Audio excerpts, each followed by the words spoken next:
This tutorial uses these two images. They're available on Moodle.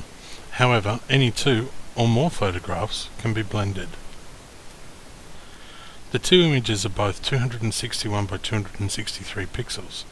They're being blended together side by side, so having the same heights is good, but not essential.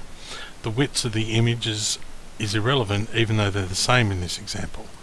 The width of the canvas should be the sum of the two widths less the size of the overlap between them, which for this task is going to be 80 pixels. So we have 261 plus 261 take 80, which happens to equal 442. So create a new image, file, new.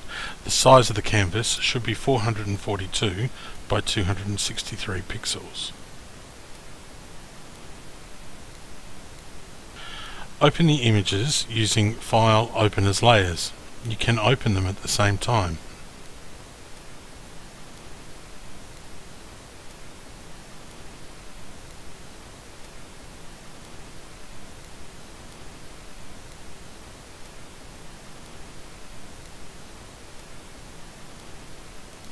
Using the Move tool and ensuring you're moving the selected layer, move the images into position.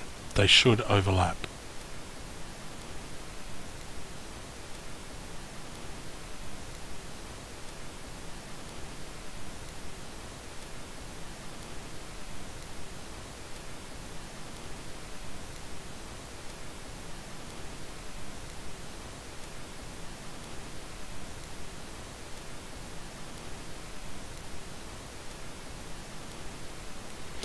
Add an alpha channel to both layers because JPEG files don't support transparency, and for this task, transparency is important.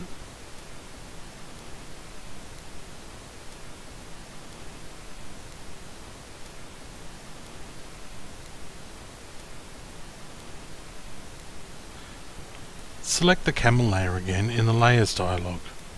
Right-click on the layer to obtain the Layers dialog menu. Select Add Layer Mask and choose white for the mask. The image has not changed, but the Layers dialog now has a black and white thumbnail next to the original thumbnail. Note that the part of the layer mask that corresponds to the camel is white in the layer mask thumbnail, while where the area where the camel image does not cover shows up black. Black areas on the layer mask will allow the layer directly below to be revealed, and all white parts will keep the current layer. Transitions can be achieved by using different shades of grey on the layer mask. The most common mistake when using a layer mask is not to select the mask itself and just select the layer.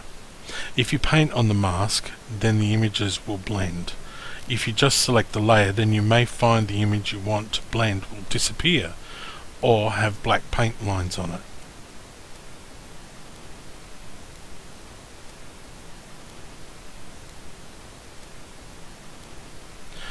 To make a smooth transition between the two images, select the Blend tool.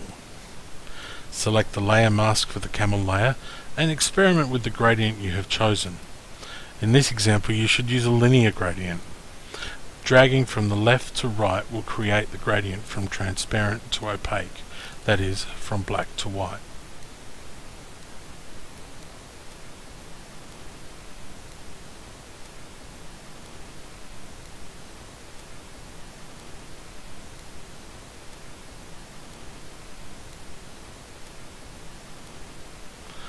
Why not experiment with other blends?